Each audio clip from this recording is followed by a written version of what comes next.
A humble girl sells sweets on the street to support her son, until a millionaire stops his car and completely changes her story.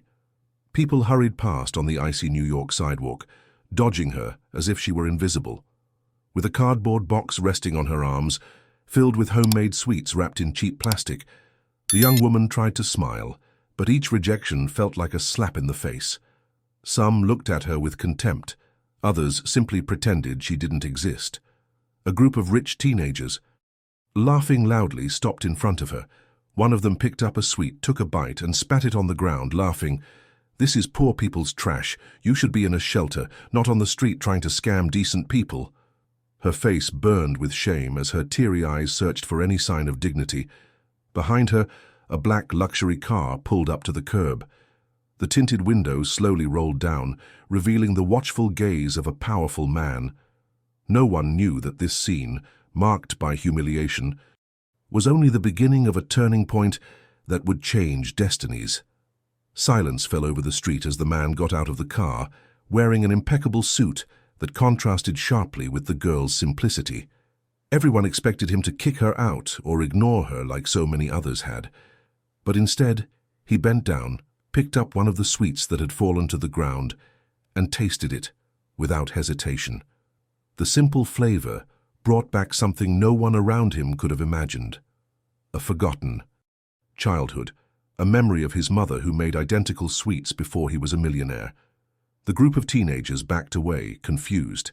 He looked at the young woman and, in a gesture that made the crowd hold their breath, bought the entire box of sweets without asking for a discount.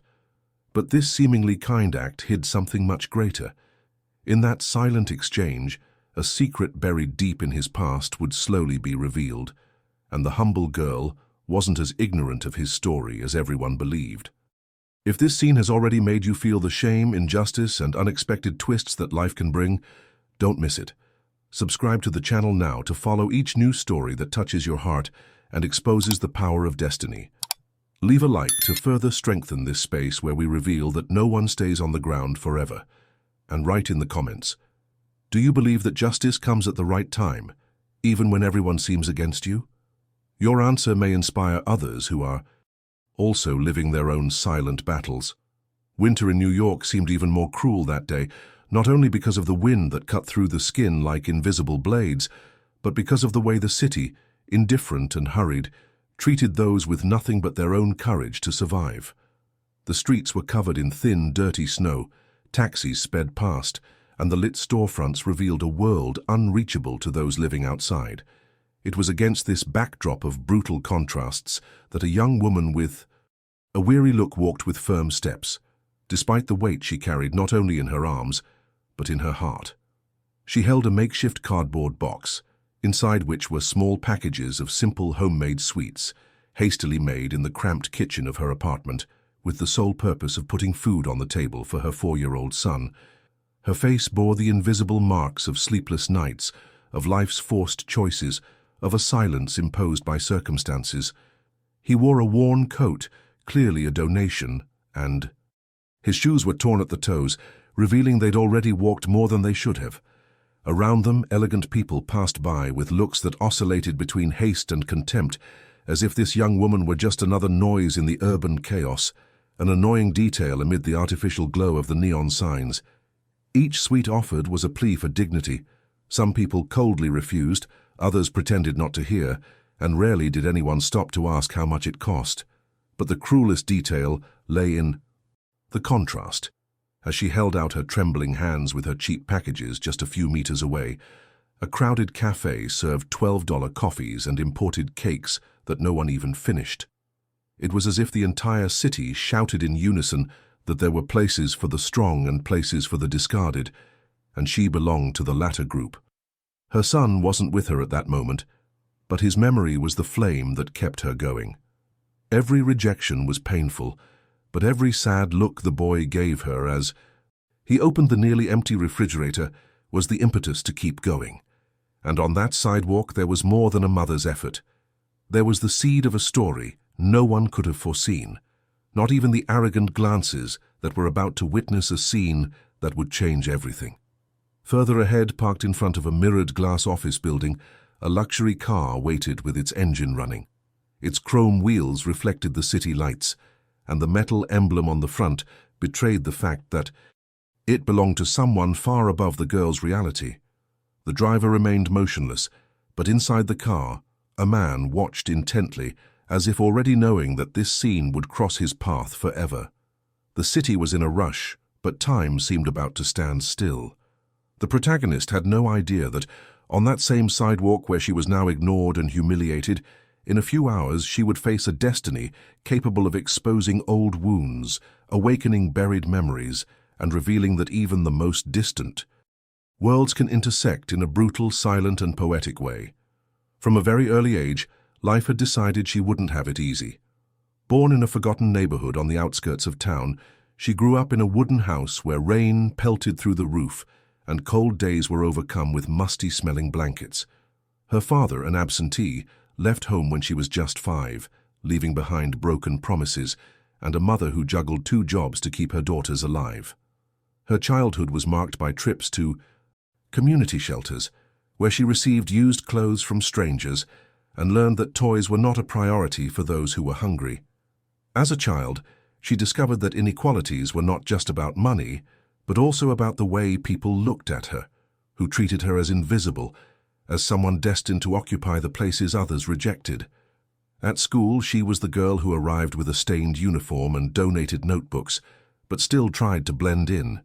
She dreamed of being a teacher, but at 14, she had to drop out to work as a nanny and help her mother, who could no longer bear the burden of living alone. It was during this time that she experienced her first major emotional blow. She fell in love with an older man who promised care and a future, but left her only a child and a string of silently wept nights. When she told him she was pregnant, he simply disappeared without a backward glance. Motherhood arrived like a thunderclap on an already dark night. Without money, without support, without a clear future, she found refuge and a weapon in the kitchen of her small house. She remembered her mother making simple sweets to try to sell in the neighborhood and decided to repeat the gesture. Improvised recipes became her way of resisting. Cheap sugar, chocolate melted in an old pan, recycled plastic molds. There was no glamour, but there was survival. The baby grew up with her, carrying in her arms not only the weight of his small body, but also the weight of responsibility. Every time he cried from hunger, it was as if the whole world collapsed on her shoulders, but at the same time, it rekindled the flame that made her get up before sunrise to go to work. Over time, she became an expert at enduring silent humiliations, accepting expired food from grocery stores, collecting abandoned furniture from the street, listening to neighbors whisper that her son would suffer the same fate as his father. The pain didn't break her, but molded her in silence. She learned to smile while bleeding inside, to remain silent when called useless, to be grateful even for leftovers. And even though the whole world tried to remind her of her place, she harbored a hidden dignity within her, like a stubborn spark that never faded. That box of candy she carried through the streets of New York today wasn't just sustenance. It was the symbol of all the struggles she'd fought since childhood. It was proof that despite poverty, abandonment, and pain, she was still there, standing tall, facing a world that seemed determined to crush her. The city's hustle and bustle continued its relentless flow when a group of young people emerged from a trendy coffee shop, steaming cups in their hands and booming laughter spilling out onto the sidewalk. They were the children of businessmen and lawyers, accustomed to having everyone staring at them, wearing designer clothes and displaying the arrogance of those who'd never even heard the word necessity. One of them, a blonde man with a mocking smile, noticed the young woman with the box of sweets and pointed at her as if he'd found a toy. "Look at that, everyone, the new Wall Street entrepreneur," he mocked, drawing laughter from his friends. Amidst the provocations, a poisonous idea emerged. A bet. He declared loud enough for everyone around to hear that he would buy all her candy, but only if she proved to them that she wasn't a corner phony. The challenge was cruel. He wanted her to eat a candy right. There, in front of everyone, to see if she would have the courage to consume the very trash she was selling. If she did, he would pay her $100. If she refused, She would have to endure the humiliation of being called a cheat in front of the curious crowd that had gathered around the scene. The young woman, already accustomed to rejection, felt her heart race. Her son came to mind, and with him the memory of sleepless nights, wondering if she could pay the rent. $100 could mean not just food, but a few days of peace. Her eyes welled up, but she tried to remain steadfast. She reached out and took one of the sweets, but before she could bring it to her mouth, she was interrupted by the cruel laughter of another girl in the group, who was filming the whole thing with her cell phone. "Go on, show the camera what poverty tastes like," she quipped. The people passing by slowed down, some chuckling quietly, others simply watching as if watching a play. The chill no longer seemed to come from the wind, but from the piercing stares that tore her apart. Deep down, she knew this wasn't just about eating a sweet treat, but about being reduced to a cheap spectacle, an object of ridicule. Still, the memory of her son eating dry bread the night before made her swallow her dignity. She lifted the sweet to her mouth and bit into it, feeling the familiar taste of cheap chocolate mingling with the bitterness of the tears that insisted on falling. The group burst into laughter, filming every detail to later post on social media. "See, she eats her own garbage," the blonde boy shouted, throwing a crumpled $20 bill on the ground right at her feet as if feeding a stray animal. The young woman didn't bend down to pick up the money. She stood motionless, staring blankly, trying not to collapse. In that moment, more than ever, it seemed as if the whole world had united to prove her worthlessness. But no one knew that. Just a few meters away, someone was watching from inside a dark car. A serious, silent gaze bore witness to every detail of the scene. The humiliation that seemed like just another cruel chapter in his life was about to become the turning point in a story that would make everyone regret the laughter that echoed on the sidewalk. The cold of the street seemed to freeze even the emotions when the luxury car finally opened its door and a tall, grim-faced man stepped out. His dark suit molded his body perfectly, and his shoes gleamed, as if they'd never touched the rough city ground. The scene fell silent immediately.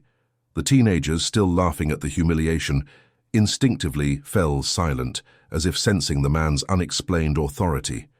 He walked slowly toward the young woman, who remained motionless, her candy box now nearly empty, her eyes fixed on a distant point, trying to escape the weight of shame. When he bent down and picked up one of the sweets that had fallen to the ground, the world seemed to stop.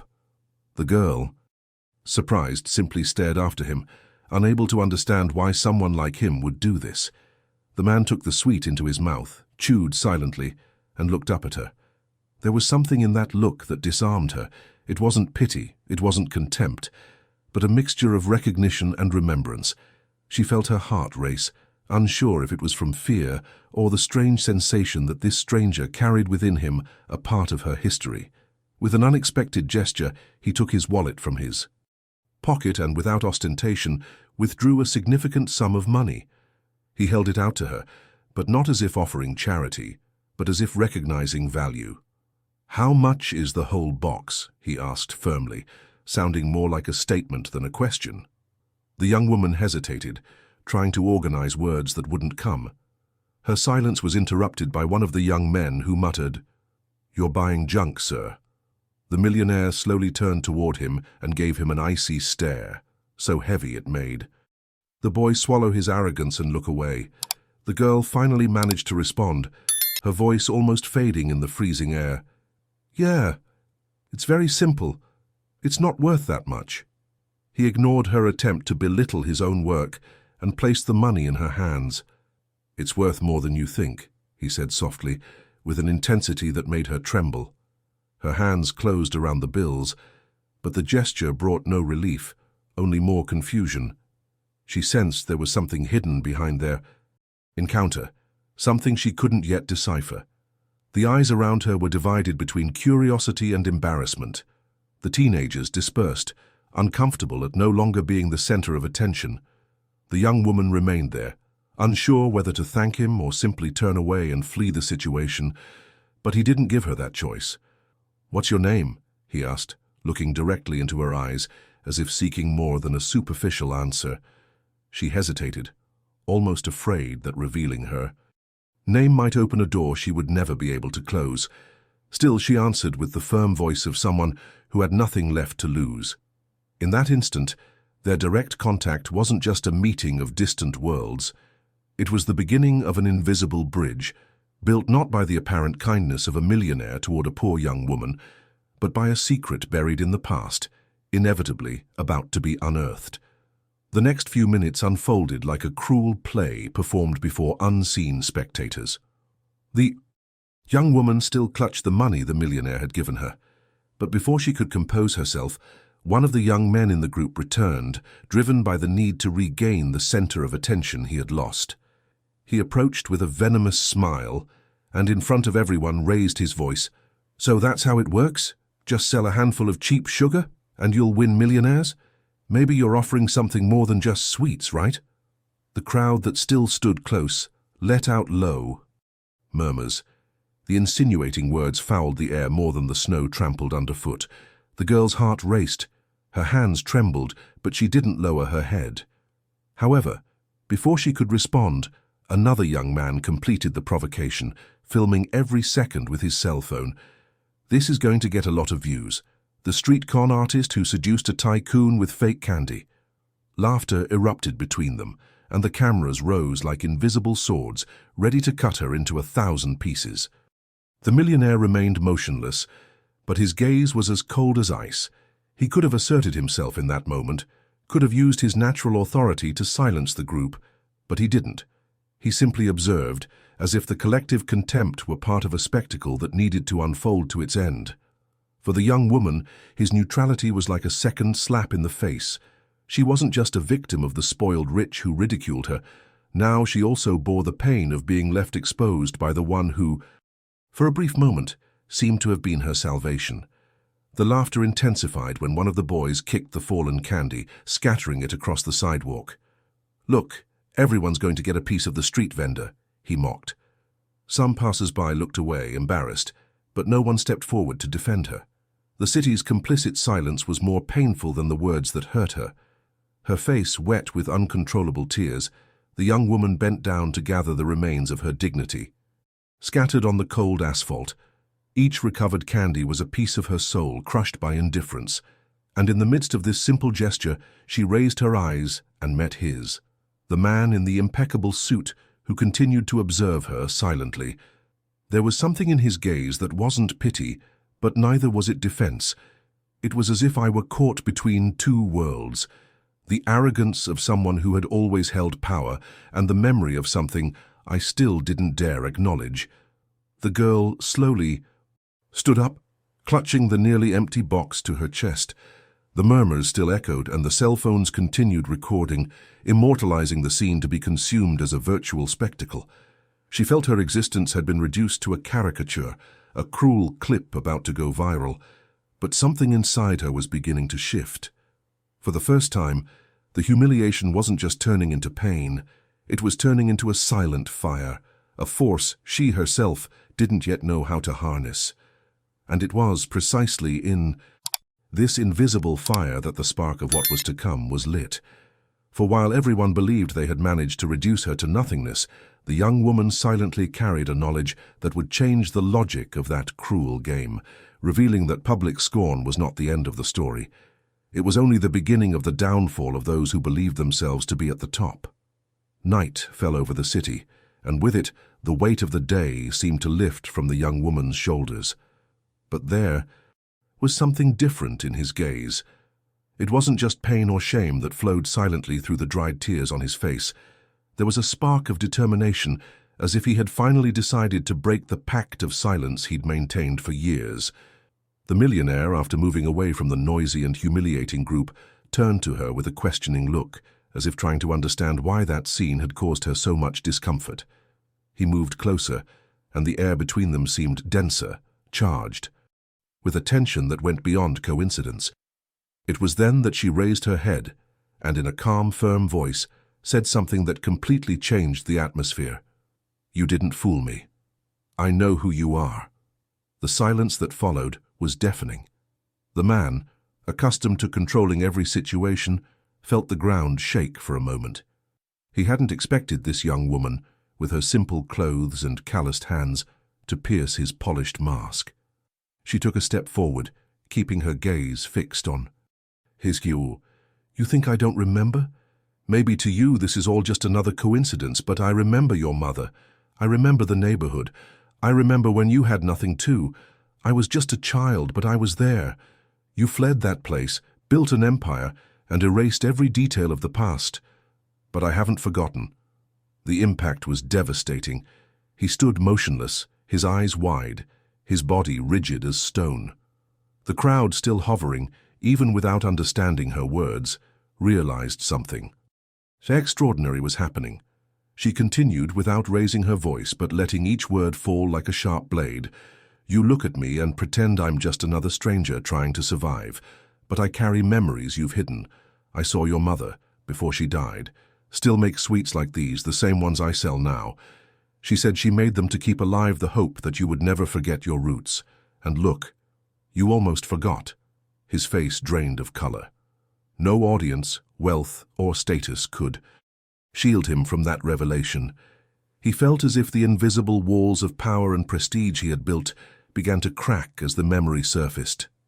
The young woman, for her part, spoke not out of revenge, but out of truth. There was a quiet dignity in her voice, a courage that didn't depend on money. I know where you came from, she said finally, clutching the empty box tightly to her chest. And I also know that money won't change that. You can humiliate me, you can ignore me, but you can't erase. What connects us? She turned, leaving him alone, trapped between the luxurious present and the past he was trying to bury. For the first time in years, the millionaire felt like he wasn't the one controlling the game. That night, after she walked away, leaving the revelation that she knew who he was, the millionaire got back into his car, but he couldn't move. The engine was running. The world outside continued as quickly as ever, but inside him, time had stopped. Her name echoed in his mind, each syllable like a key turning ancient locks. He repeated it quietly, as if needing confirmation that it wasn't a delusion. And then it clicked. Memories of a past he'd spent years trying to bury began to resurface with force. He remembered the narrow streets of the poor neighborhood where he grew up, the simple house where his mother spent hours baking sweets to sell, trying to support her young son alone. And he remembered a little girl with big eyes who always showed up, sometimes asking for leftover sugar or helping carry bags. It wasn't just a distant neighbor, it was her. That same girl, now a woman, who appeared years later carrying the same sweets his mother made. The impact was overwhelming. He realized it wasn't a random encounter, not a coincidence. Fate had placed before him someone who knew his origins better than anyone in the world of skyscrapers and million-dollar contracts. This young woman had seen who he truly was, before the money, before the fame, before the mask of power. And what's more, she carried a piece of his mother's memory, the only woman he could never forget, but from whom he tried to escape. In the solitude of his penthouse that very night, he opened a drawer that had been locked for years. Inside were old photos, yellowed with age. In one of them, a community party, children laughing, and among them, her. Younger, with her hair tied back simply, holding a small tray of sweets his mother had taught him to make. His heart sank in a way it hadn't in decades. Tears, which he never dared allow in front of anyone, threatened to escape. The discovery disarmed him. That poor woman he had seen humiliated on the street was in fact a witness to his true story. A witness who could remind him not only of the past he wanted to hide, but also of the boy he had let die inside him when he decided to sell his soul in exchange for wealth and prestige. The next morning, waking to the city bustling beneath his glass window, he wasn't thinking about contracts, shareholders, or investments. He was thinking about her, that this humble girl with a small child and calloused hands was the mirror that forced him to face his own origins. And for the first time in a long time, the millionaire felt he had no control over the narrative of his own life. The following days were a strange emptiness for him, accustomed to a routine marked by endless meetings, business dinners, and endless phone calls. The millionaire began to feel something he couldn't name, Absence. He searched the glass corridors of his empire for any sign of distraction, but everything suddenly seemed colorless. The walls, once symbols of power, now suffocated him with an uncomfortable silence. The image of her, with her steady eyes and the box of sweets against her chest, wouldn't leave his mind. Every detail, every word he'd said about his mother, returned in waves that destabilized him. He returned to the same spot on the sidewalk where he had first seen her, but she was gone. He discreetly asked street vendors, drivers, and security guards at the neighboring building. No one could tell where she had gone. It was as if she had vanished from the city. Her absence began to transform into a kind of ghost that haunted him at every corner. As he passed a bakery, the smell of sweet bread hit him like a punch in the gut. Seeing a mother clutching her small child's hand as she crossed the street, he remembered her silently fighting for the child she held as her reason for life. Meanwhile, the young woman had chosen to disappear. She didn't want to be humiliated again, nor did she want to be tied down by empty promises from someone who represented everything she despised most, the coldness of someone who had forgotten their roots. She changed her route and began selling her sweets in a different neighborhood, more remote, less well lit, but also less cruel in its display. For her, each sweet sold was still a battle won, and no matter what he had done, her life had to go on. For him, however, the city seemed to have lost its rhythm. The expensive morning coffee no longer tasted good. Social gatherings became meaningless noise. He found himself staring at his cell phone silently, as if waiting for a message that would never come. He tried to regain control by immersing himself in business, but even the numbers, once his obsession, seemed empty. The glow of financial achievements no longer satisfied him. For the first time, he missed not something money could buy, but someone money couldn't bring back. At night, sitting before the immense window that overlooked New York City in motion, he realized that what truly gnawed at him was not her absence, but the absence of himself. She had ripped from him a memory that haunted him, the poor boy he had been, the mother who had made similar sweets, the life he had abandoned. By disappearing, she had taken with her not only his presence, but also the thread that connected his soul to what remained of humanity within him. And the millionaire, surrounded by everything he had always believed he desired, finally felt the weight of true loneliness. Her absence began to weigh not only on her private life, but also on her public image. The video recorded by the young men during the humiliation scene spread across social media with alarming speed. Cruelly edited, it showed only the segments in which the millionaire appeared next to her, without context, suggesting he had used the situation for cheap self-promotion. "Tycoon buys poor people's candy to show off," read the captions spread across gossip sites and online newspapers. What was once merely a gesture laden with memories became a weapon against his reputation. The comments were fierce. People who had never been on the scene felt entitled to judge him. They called him a hypocrite, accusing him of using the pain of the weakest as a platform to build a heroic image. He never cared about anyone. Now he pretends to be charitable, read one post that went viral. His team tried to douse the flames, but the internet is unforgiving, and each attempt at defense seemed to further fuel the collective fury. At social dinners, where he had previously been greeted like a star, he became the target of sidelong glances and venomous whispers. Some investors even questioned his leadership abilities, fearing that the stain on his reputation would spill over into the business. Accustomed to controlling narratives, he found himself hostage to a public trial without the right to a defense. The cruelest part was that, deep down, he knew he wasn't innocent, not of the video itself, but of the truth behind it. He had truly abandoned his roots, left behind the memory of his mother and the life that had shaped him, just as the young woman had thrown in his face. Alone in his penthouse, he watched the videos over and over, trying to see something different. But each time the young woman's image appeared on the screen, his heart sank. The public might not know who she really was, but he did. And the shame lay not only in the criticism, but in the fact that, in front of her, he had failed to show courage. He had allowed her to be humiliated without lifting a finger. Now the downfall was not just social, it was intimate, moral, spiritual. The newspapers continued to cover the story for days, and each headline seemed to further open the wound. The tycoon of indifference, the man who built an empire by forgetting where he came from. He tried to stand his ground, but each sentence sounded like a sentence from an invisible court. And for the first time, the millionaire felt that it was not his fortune, but his silence in the face of injustice that condemned him to the world. The days that followed were like an invisible prison for him, no matter the size of the penthouse he lived in, nor the number of zeros in his bank account. The millionaire felt caged within himself. For the first time in decades, silence was not rest, but torment.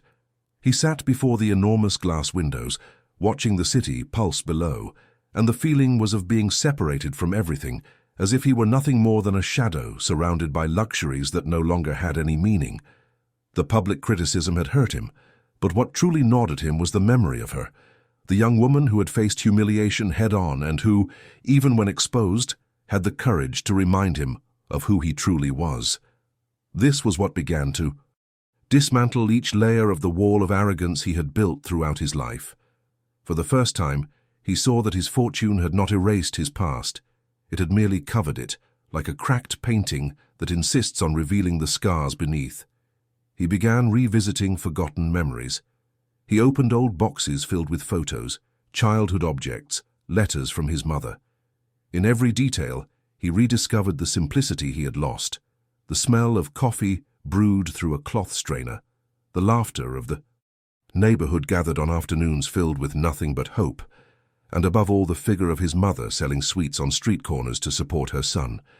It was as if each memory came with a silent accusation. You had become what you swore you would never be, someone who despises your origins. This deepening of his self-discovery sparked a slow but profound transformation. He began to see his surroundings with new eyes. The driver who had always waited for him silently no longer seemed just part of the machine, but a man with his own stories and pain. The building's employees, invisible until then, began to be greeted with sincerity. The money hadn't disappeared, but it was no longer the primary lens through which he saw the world. And above all, he felt a growing desire to find the young woman again, not to repair his own public image, but to repair himself. He no longer wanted to be the man who silently watched others' humiliation. He wanted, even if it was late, to show that he had learned. Her absence was now a void that hurt more than any falling stocks or broken contracts. One cold night, as the city glittered with artificial lights, he stared at his reflection in the glass and almost didn't recognize himself. The expensive suit, the perfectly groomed hair, the serious face, everything seemed a mask. Behind that image was the boy he had once been, poor, hungry, but full of hope. And he realized that the transformation he sought wouldn't come from speeches or grand gestures. It would come from reconnecting with that part of himself that she had, unknowingly, resurrected. It was on a grey morning that the reunion happened, when he least expected it. The millionaire, tired of searching in obvious places, decided to walk alone through more remote streets, where the city no longer displayed such brilliance. He walked aimlessly, as if something invisible were guiding him. It was then, as he turned the corner of a simple neighborhood market, that the familiar smell of homemade chocolate reached him. He followed the aroma, and there, in front of a small makeshift stand with a wooden box and a faded tablecloth, she was. The same young woman, with the same firm gaze, but now with her son by her side, helping to arrange the sweets on the table. For a moment he stood still as if time had stopped. His heart raced, and the words caught in his throat. She noticed him, looked up slowly, and upon recognizing him, showed no surprise. There was only a quiet calm, as if she had known this moment would inevitably arrive. The boy, curious, looked at the well-dressed stranger and smiled innocently, unaware that the man before them carried not only wealth, but also the living memory of a shared past. He approached slowly, removed his jacket as if trying to strip himself of any symbol of power, and stood before her. The silence between them was heavy, filled with unspoken words, with memories and accumulated pain. "You disappeared," he said finally, his voice no longer authoritative but human, almost fragile. She replied without hesitation, "I didn't disappear. I just moved on. You were the one who never looked back." The words cut deep, but he didn't back down. For once, he didn't try to justify himself with grandiose explanations. He simply took a deep breath and looked into her eyes. "I was wrong, not just with you, but with everything. I spent years trying to be someone I wasn't, forgetting the boy who ate sweets my mother made. And the one who was always nearby, watching, surviving like me. You." Tension seemed to hang in the air. The boy tugged at the hem of his mother's coat and asked for a candy, breaking the weight of the silence for a moment. She bent down, handed it to her son, and when she stood up, kept her gaze fixed on him. "You're only here because you miss me now, not because you see me as an equal." He shook his head slowly. "No, I'm here because I finally understood that we never stopped being equals. I just needed you to remind me." There was truth in her voice, but she still didn't know if it was enough. Their reunion wasn't marked by hugs or immediate reconciliation. It was marked by the clash of two worlds that, though distant, shared the same roots. And in that moment, amid the simple market, amid plastic bags and vendors shouting prices, the scene took on a symbolism greater than any luxurious hall could offer. It was life, raw and honest, bringing them face to face, without masks, without an audience, just them and the truth. The reunion had opened old wounds, but also presented her with a choice she could no longer postpone. For days the young woman reflected in silence, continuing to sell her sweets on the streets and care for her son with the same determination as always. The millionaire returned to the market day after day, not to buy, but to be present, trying to prove that his transformation was not just a passing fancy. He carried bags, helped organize the stall, even chatted with the boy, who quickly grew fond of him. But for her it wasn't that simple. His every gesture was a mixture of tenderness and doubt. Was he real, or just another mask? One cold morning, she finally broke the silence. With the boy playing beside her, she looked firmly at the man before her and said, "It's not me who needs to decide if you've changed. It's you. I've lived long enough to know that promises don't fill the table and words don't heal humiliations." He listened to her, silently, without interrupting, something he never would have done in the past. "For years I learned to survive alone. I learned to get up when I fell, to swallow tears to feed my son. You appeared and brought back memories I tried to erase. But you can't think that's enough to earn my forgiveness." The words weighed like iron, but she didn't finish. She leaned closer, looking him in the eye with the same firmness she'd had the day she revealed who he was. "I don't want your money. I don't want your pity. I just want you to understand that for me there's no more room for illusions. If you've truly changed, if you've truly rediscovered who you are, it will show in your actions from now on, not in your rush to fix what's already been destroyed." He took a deep breath, his eyes welling with tears, and replied sincerely, "I'm not asking you to believe me now. I just want the chance to prove it." His voice trembled, his honesty tearing through his untouchable man's armor. For a moment, she almost believed him. She almost gave in to the urge to let herself trust. But then her son called her name, and the sound of the child's voice brought her back to reality. She took the boy's hand, lifted the box of candy, and before turning away said calmly, "I won't wait. If you want to change, change, but don't count on me to be your reason. Life has already taught me not to depend on anyone." The goodbye wasn't shouted, but whispered with a dignity that hurt more than any rejection. He stood there motionless, feeling he'd lost something no amount of money could ever recover. And so her decision wasn't just about forgiving or walking away. It was the affirmation of a lifetime of resistance, a silent gesture that said, true poetic justice isn't in destroying the other, but in showing that even though she was wounded, she never stopped being whole. Winter was slowly giving way to spring, and the city breathed new air, even if no one noticed. In the simple market, the stalls already displayed flowers in small pots, contrasting with the grey of the tall buildings in the background. The young woman was arranging the faded tablecloth on the table, carefully placing her sweets in a neat line as she always did, when a gust of wind blew one of the wrappers to the ground. Her son ran to grab it, but it was a different hand that reached down first. It was him, not in a suit, not surrounded by drivers or security guards, but in simple clothes, without the armor of wealth. He said nothing, just handed the candy to the boy and remained there, motionless, staring at the cardboard box as if it were a reliquary. The young woman looked up, and the two met in silence.